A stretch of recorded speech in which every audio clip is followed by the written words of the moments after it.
Bom dia, boa tarde, boa noite. Esta é mais uma edição de Pedro e Cora, o seu programa favorito sobre o mundo digital, que hoje não é sobre o mundo digital. Acontece, né? Também que semana que a gente foi escolher para fazer Pedro e Cora. Pedro e Cora, como vocês sabem, no seu player favorito de podcasts, no canal do Meio do YouTube, toda terça-feira, toda quinta-feira. Eu sou Pedro Dória, ao meu lado está Cora Rony. Cora, a gente vai mudar de assunto de novo. Mas, meu filho, existe algum outro assunto no mundo nesse momento? Não, não existe. E olha, Cora vai fazer uma declaração de voto, então vem com a gente.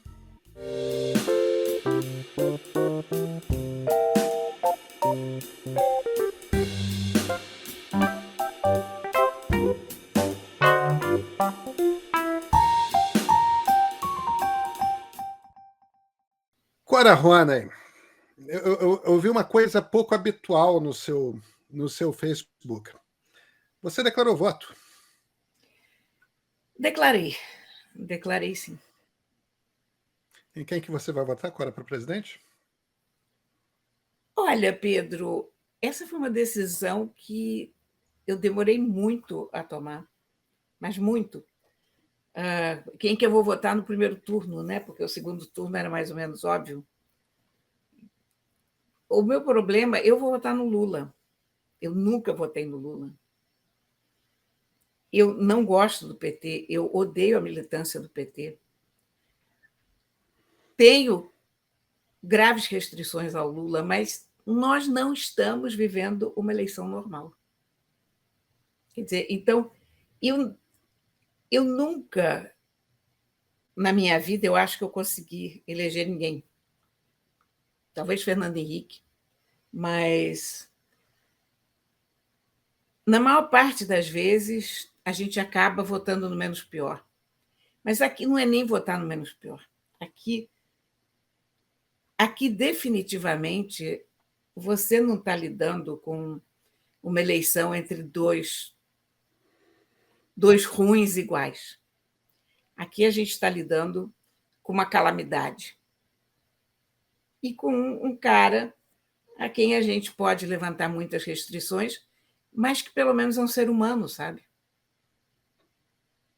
O meu texto no Facebook, eu termino dizendo que o Lula tem duas grandes vantagens indiscutíveis. A primeira é que ele não é Bolsonaro, e a segunda é que ele é um ser humano. Porque o Bolsonaro não cabe em nenhuma dessas duas categorias, né? Ele é Bolsonaro e ele não é um ser humano. Não, uma eleição para presidente da República não é um concurso de Miss Universo, não é uma escolha de Miss Simpatia, mas um país não pode ser governado por uma pessoa com zero empatia, com uma pessoa totalmente destituída de bondade e, ao mesmo tempo, tão elevadamente pouco inteligente. Porque você vê o que nos aconteceu na pandemia, foi uma tragédia. Eu acho que o pior problema do Bolsonaro é a velocidade com que o governo dele desmanchou coisas que nós demoramos tanto a adquirir. O Brasil tem uma cultura vacinal maravilhosa. A gente era exemplo para o mundo em termos de vacinação. Graças a várias campanhas de vacinação feitas ao correr das décadas, incontáveis governos, todo mundo no Brasil tinha confiança na vacina e certeza de que vacina é uma coisa do bem, é uma coisa positiva e que a gente deve se vacinar. Aí vem uma besta dessas jogar desconfiança na vacina. Ele joga desconfiança nos fatos, ele joga desconfiança na cultura, na educação. Não é possível. Ele põe em dúvida a necessidade que a gente tem de boas maneiras. Porque fica parecendo uma frescura. Boas maneiras. fundamental para você viver em sociedade. Cada vez mais importante, porque o mundo está cada vez mais hostil, o mundo está cada vez mais povoado, e ou a gente aprende a viver com o nosso vizinho, ou nós vamos morrer todos. Então, eu acho que o que a gente está enfrentando é uma coisa tão grave, é um retrocesso civilizatório tão profundo, que eu acho que a gente não pode correr nenhum risco. E eu acho que deixar o Lula para o segundo turno seria muito bom para o Lula. Eu acho que o Lula ganhar no primeiro turno tem um problema de o Lula se achar mais do que ele já é, mais do que ele já se acha. De ele considerar que recebeu um cheque em branco, porque terá recebido um cheque em branco dos eleitores, porque ele ainda não disse o que ele quer fazer. Porém, essa eleição não é a respeito de Lula.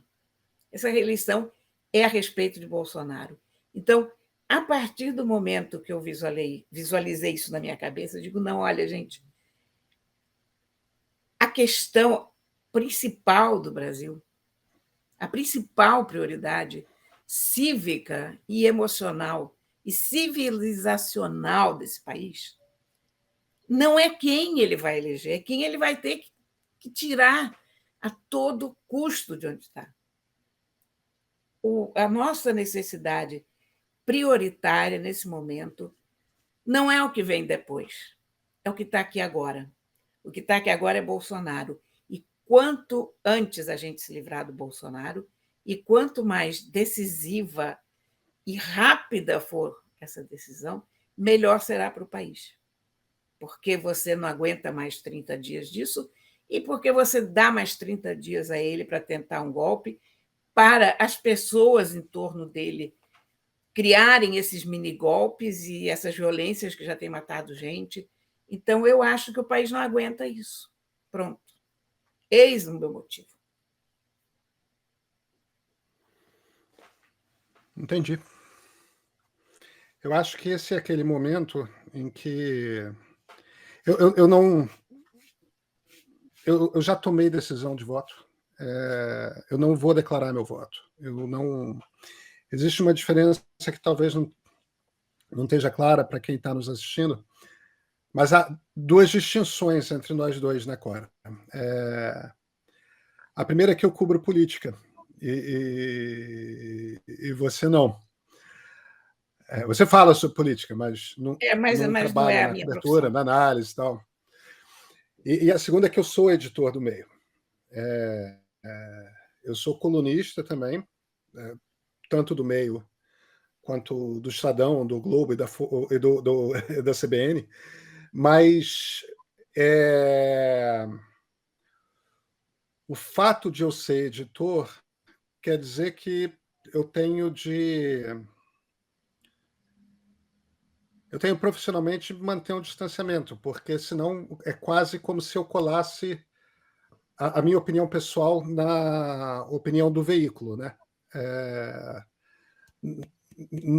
Não pode haver essa confusão.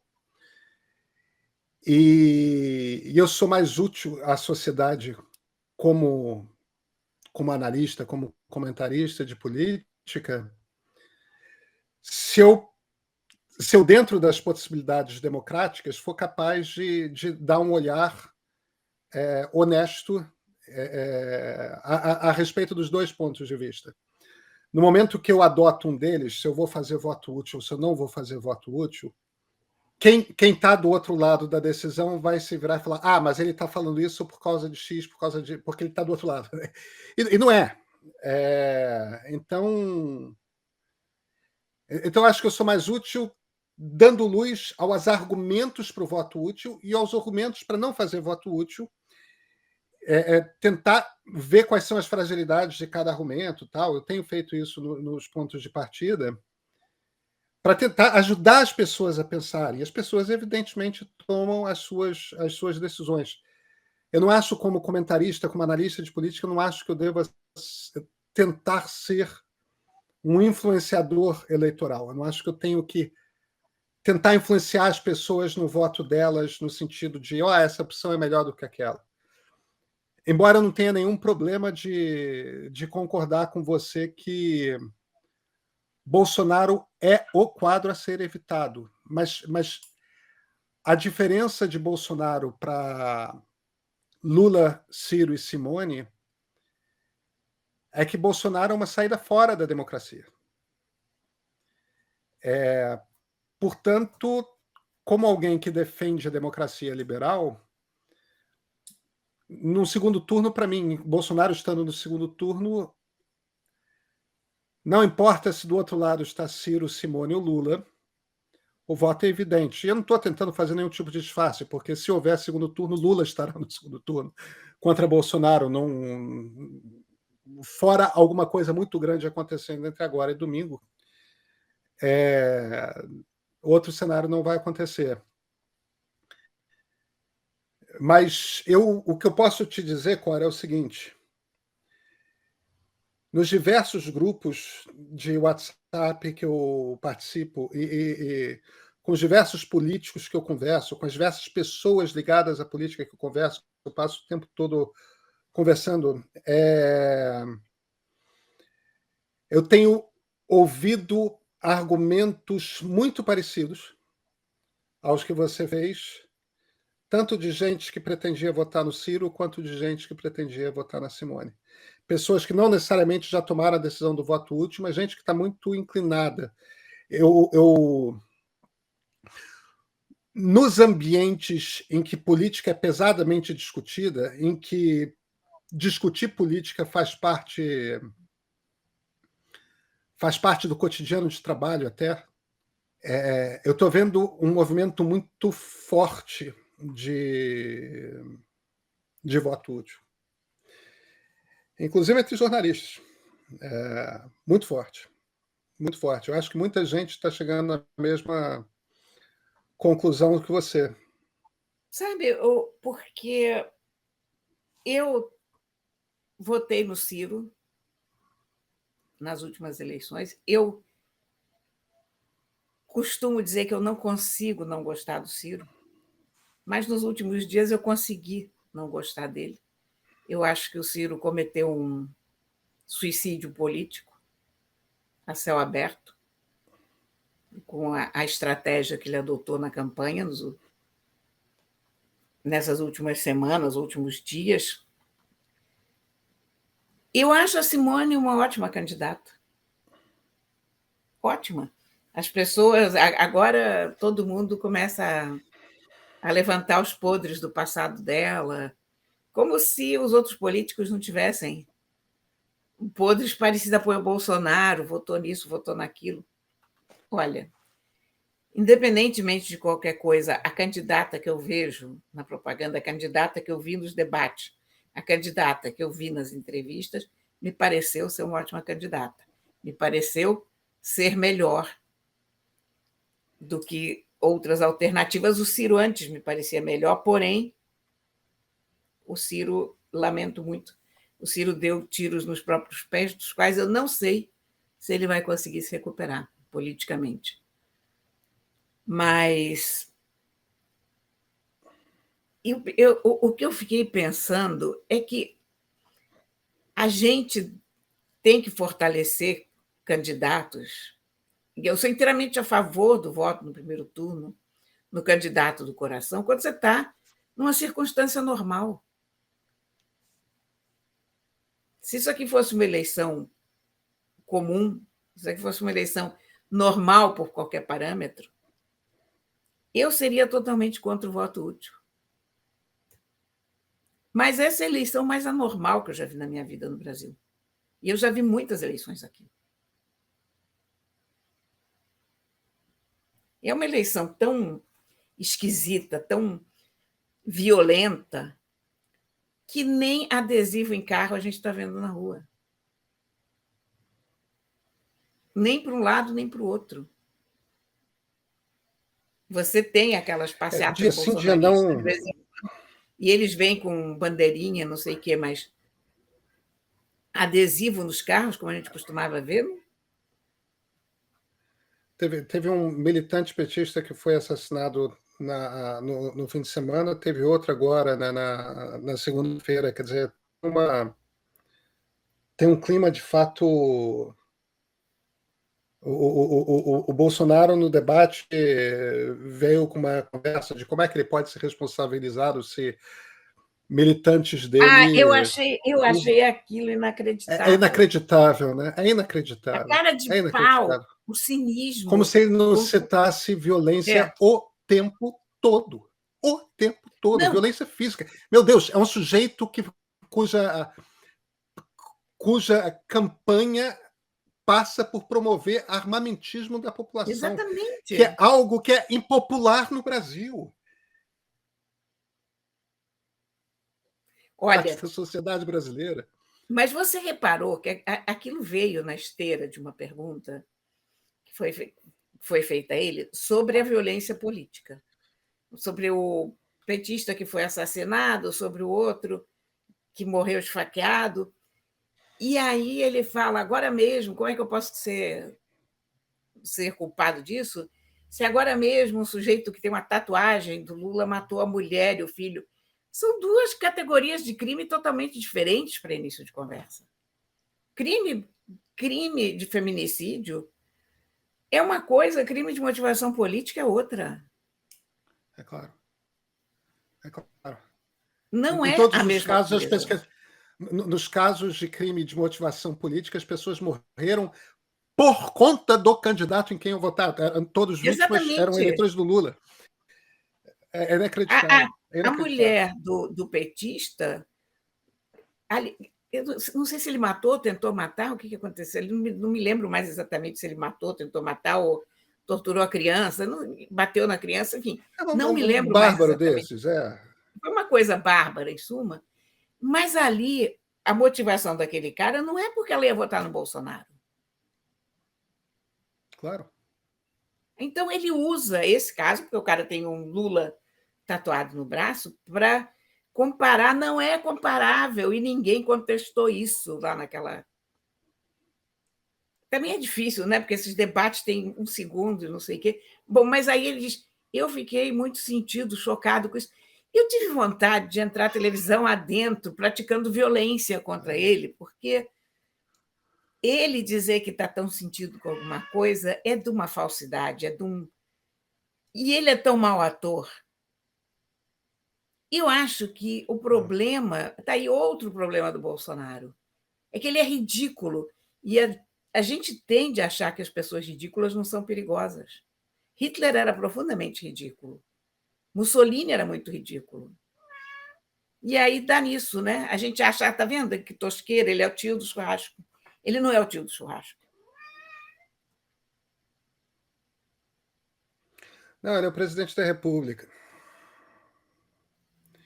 E se tudo der certo, Desculpa. ele deixará de ser o Eu presidente fico da muito República. irritada, Pedrinho. Eu perco totalmente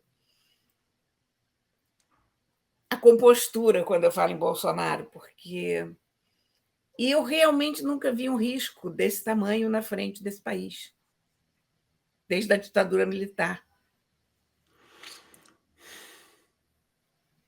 Com uma diferença, talvez, que a ditadura militar, de uma certa maneira, sabia o que estava fazendo.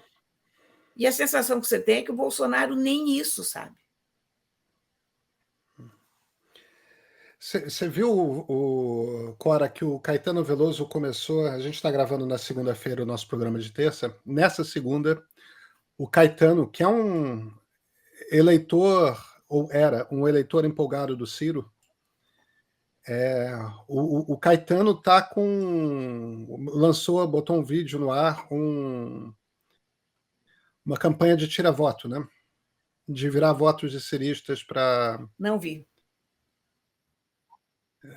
Ele fez isso agora à tarde. Você certamente vai terminar sendo impactada pelo vídeo em Eu algum vi momento foto das dele próximas horas, fazendo que ele está L. começando a aparecer por.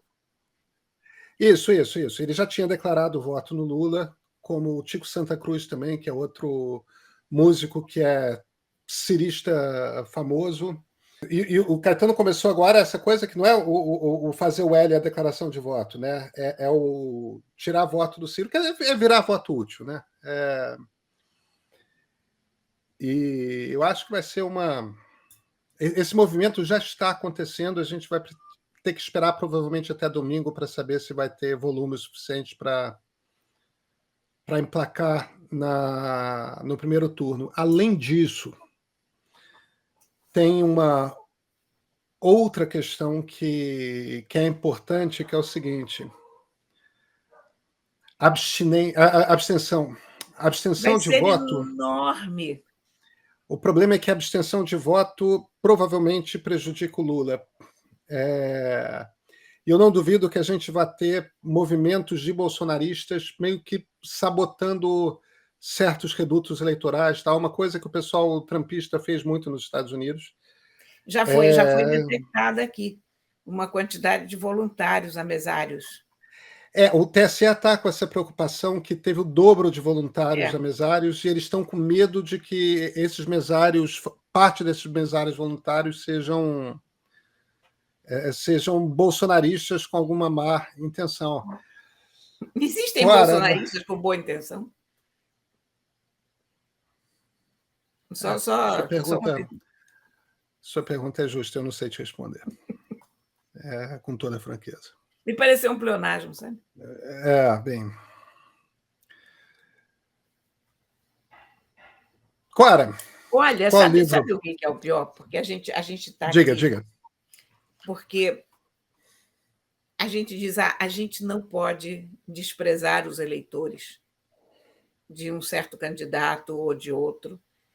As pessoas têm o direito de escolher quem querem e, em tese, eu entendo as pessoas que votaram no Bolsonaro nas eleições passadas. Porque o Bolsonaro não era uma figura tão conhecida.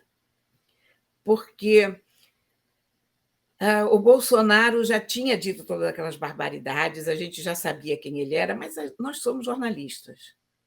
A gente é mais bem informado.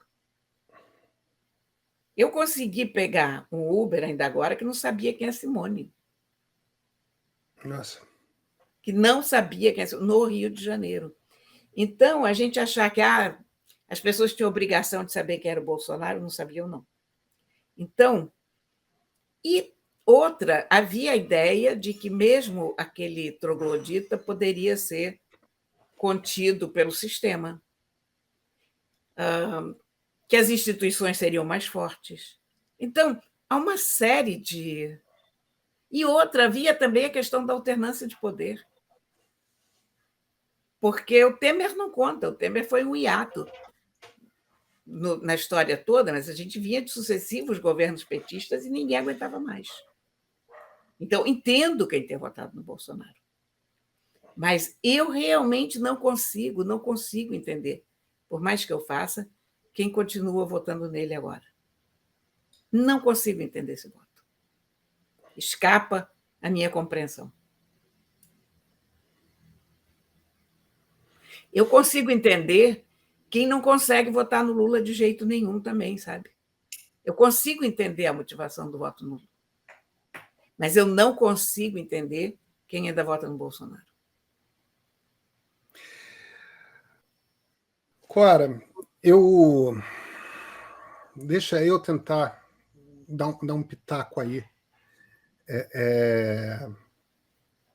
e tentar dar uma resposta, até para a gente não descartar 35% da população brasileira como fascista. Eu não acho que sejam todos fascistas. Eu não acho que eles sejam fascistas. Eu acho que há fascistas ali. Eu não estou dizendo, repara só, eu não estou dizendo que eles sejam isso ou aquilo, ignorante. Não, o que eu estou dizendo é o seguinte: eu, pessoalmente, dentro da minha cabeça, da minha capacidade de compreensão, do meu conhecimento, de tudo, de quem eu sou, eu não consigo entender. É um fenômeno que está além da minha compreensão. Eu não acho que sejam isso. Eu fiz muitas viagens pelo Brasil entre agosto e setembro.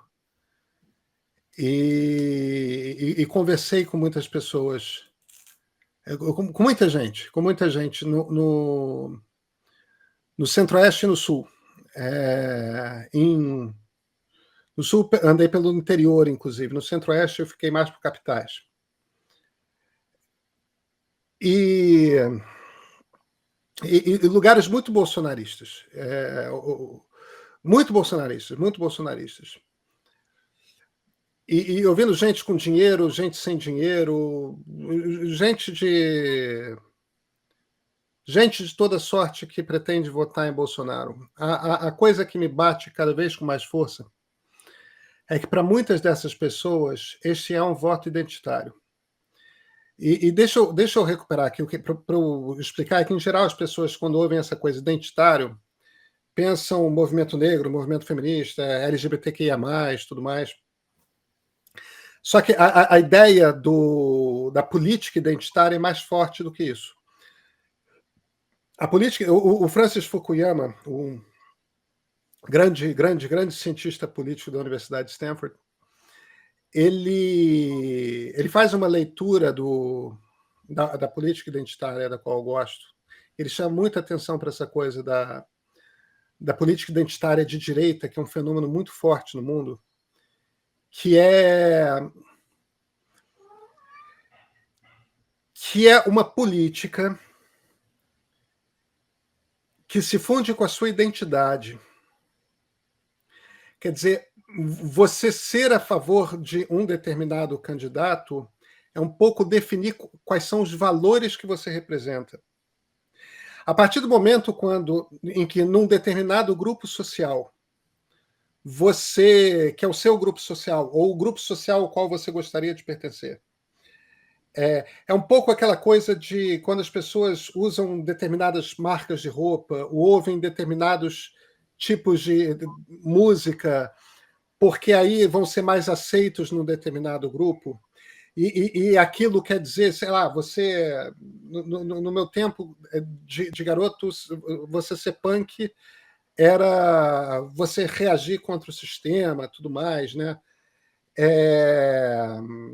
Todo adolescente, quando eu era garoto, era militante do Partidão, ou militante do PT, ou militante do PDT, porque você tinha que ser contra tudo que você estava aí quando você... Porque é uma coisa adolescente mesmo, a revolta contra os seus pais, tudo mais. Meus pais eram de esquerda, isso me dava ainda mais trabalho, né? Eu tinha que ser de esquerda do outro lado, entendeu? Do outro partido, não podia ser do partido dos políticos que ele achava mais simpáticos. Mas que começa um determinado ponto ali em que não é uma coisa racional, é uma coisa de você dizer que você é de um determinado candidato quer dizer que você é daquele determinado grupo, você é daquela determinada tribo. Faz sentido.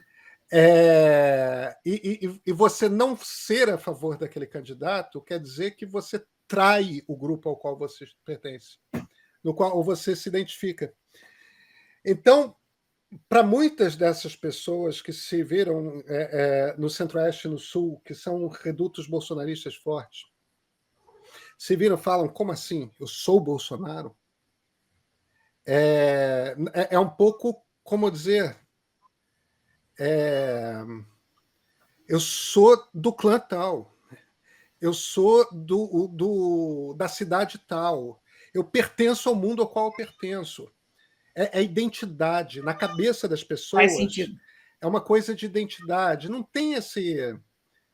Não tem esse raciocínio... direitos individuais, não passa pela conceito lógica. De liberdade, não tem um debate político, eu sou nacional desenvolvimentista, eu sou liberal, eu sou socialista, eu sou conservador, não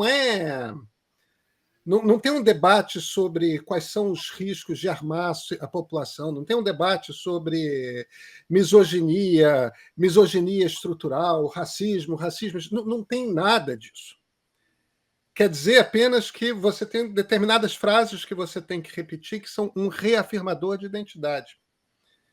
Às vezes, quando você tem numa família e o marido é bolsonarista e a mulher é lulista, até isso é o marido dizendo, não, mas eu sou homem. E num ambiente, Cora, em que você tem uma quantidade muito grande de homens, isso é particularmente comum na classe média baixa, você tem uma quantidade imensa de homens que estão num mundo no qual eles estão cada vez menos preparados para trabalhar. Eles não têm simplesmente... não aprenderam aquilo que eles precisavam aprender para ter trabalhos que pagavam bem, que não existe mais o trabalho do operário, não existe mais vários trabalhos que pagavam bem. Então aí o cara tem que virar um Uber em Campo Grande. Tem que virar... o mesmo fenômeno que gerou o Trump. É o mesmo fenômeno que gerou Trump, é o mesmo fenômeno que elegeu uma fascista na Itália agora. É o mesmo... Então, são homens num mundo que está mudando muito rápido, que vem de uma cultura na qual o seu valor está pela sua capacidade de ser provedor da sua família. Aí e o provedor quer dizer, eu tenho que trazer dinheiro, a mulher tem que cuidar de casa, e devia ser diferente, devia, mas eles não foram criados assim, de outra maneira. Então, eles se sentem com seu valor cada vez mais diminuído. Eles estão cada vez mais fragilizados. E aí aparece um sujeito que traz a violência, que traz essa coisa meio machinho, né? Eu sei que eu estou falando de forma meio debochada, mas essa coisa dessa masculinidade ostensiva, né? Eu constantemente tendo que provar que eu sou homem, eu sou homem, eu sou homem, eu sou homem. Imbrochável. É o imbrochável, exatamente. Que tipo de homem fala eu sou imbrochável? Meu Deus do céu. Isso é olha, é uma estupidez. De vergonha da República Brasileira. É claro. E olha... Mas não vou mas, eu fico Cora, o problema é que para um bando de homem com uma masculinidade cada vez mais fragilizada, porque a masculinidade está ancorada no salário que você traz para dentro de casa, porque o homem provedor, e aí começa, enquanto ele está se sentindo cada vez mais fragilizado na sua masculinidade, começa a ter papo de mulher quer ocupar o seu lugar, gays querem ocupar o seu lugar, negros querem ocupar o seu lugar. Entende? É assim que eles ouvem toda a questão de avanços de direitos civis que vem acontecendo nas democracias.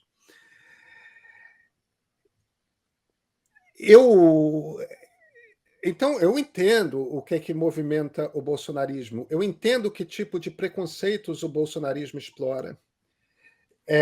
Eu entendo que conceitos muito arraigados o bolsonarismo explora, toda essa extrema-direita mundial explora. Mas, olha, então, deixa eu reformular o que eu digo que eu não entendo, porque isso eu entendo. Mas eu não entendo mulheres de classe média, do tipo das minhas seguidoras, que ainda votam em Bolsonaro. Sabe? Porque essa a versão do ressentimento é compreensível. Mas vou te dizer, reformulando o que eu disse, há uma faixa de eleitores do Bolsonaro que eu entendo, mas há uma faixa que nada consegue me fazer entender. Eu sei. Porque esses elementos do ressentimento e esses elementos do medo da mudança, do novo, não existem nesses casos. Clara, deixa eu deixar uma coisa clara. Porque eu talvez tenha parecido apologista demais. Eu estou pensando como... Não, você não foi apologista. Agora, veja, o fascismo nasce assim. E o fascismo existe. E existem pessoas que são fascistas. E eu não estou dizendo sequer que as suas seguidoras ou outras pessoas são... Agora, Eu não acho que todos os eleitores do Bolsonaro sejam fascistas, mas eu acho que o Bolsonaro representa uma onda fascista e que essa onda tem o potencial de crescer e ela é uma ameaça real, não só para o Brasil, como para o mundo. E é bom para o Brasil e para o mundo que esse cara perca. Exatamente. Pronto. É, E é ele por isso, precisa. exatamente por isso que eu vou votar no Lula. Porque a forma mais rápida dele sair de quadro é essa. Cora, qual livro que você vai falar hoje? Olha aqui. Esse livro aqui se chama MetaMouse. Então, vamos começar a falar Art desse livro Spiegelman. aqui, que é Mouse. Mouse é. Eu vou fazer uma É a declaração. graphic novel mais bonita escrita na década de 1990. E o Ana, eu acho que é a graphic novel mais impactante de todos os tempos, bar none. É espetacular. Tipo, O melhor Spiegelman é um gênio. O Spiegelman é um graphic gênio. novel de todos os tempos. E é graphic novel que abriu o caminho para a verdadeira onda de graphic novels que vieram a seguir. Porque o Mouse, escrito e desenhado pelo Art Spiegelman, que é um artista de Nova York, contando a história do pai dele, que era judeu, contando a história do Holocausto. Ele conseguiu, até o Mouse aparecer no pedaço, história em quadrinho era história em quadrinho, e as graphic novels eram uma coisa muito de nicho. Você não tinha. Acho que nem a palavra graphic novel circulava fora do círculo do pessoal de quadrinhos. E essa graphic novel foi tão importante que ela ganhou o prêmio Pulitzer. Por ganhar o prêmio Pulitzer, ela conseguiu sair da bolha dos quadrinhos. E, a partir daí, as graphic novels, que são, na verdade, romances em quadrinhos, eles conseguiram ser aceitos como elementos culturais sérios. O que quer que seja um elemento cultural sério, mas enfim. Mas passaram a ser consideradas obras de arte, como são em muitos casos. Então, o Maus, do Art Spiegelman, é um dos meus livros favoritos. E foi, eu devo te dizer, uma revelação para mim, porque até o momento em que Maus apareceu, eu achava toda a questão do Holocausto muito sagrada.